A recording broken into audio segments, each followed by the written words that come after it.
Premiér to aj hovoril v tom rozhovore, ktorý mal včera s Norom Dolinským, že bojí sa, a on nehovoril v zmysle, že bojí sa o seba, ale bojí sa, že sa niečo stane. Ako prikladával Martinu Šimkovičovú, ministerku, ktorá urobila poriadok s mimovládnymi organizáciami. Vidíme, ako predstavitelia kultúry proti nej bojujú. Má tam v kuse nejaký protest pred ministerstvom, hádzali sa tam ožinienky. Takže ako keby išlo, že do tuhého. To, že sa hážu tam ožinenky, tak to ešte najmenej pred ministerstvom kultúry. To je skôr na pobavenie, ja som to videl, tie videá z toho. Ale tu je iné nebezpečenie, to je to, čo si povedala, že premiér asi má nejaké informácie.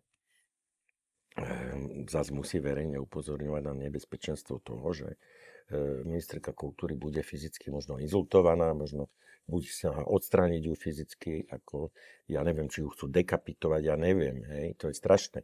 Vôbec strašné baviť sa o tom. Majú posilnené ochranky ministri, to môžu, bolo povedané. Ale my, ako to je všetko... Kde sme sa dostali? To je v poriadku, ale čo nie je v poriadku, nesmieme, a nemyslím v tomto rozhovore, ale ako spoločnosť, nesmieme uniknúť k tým sprievodným znakom. My musíme riešiť podstatu.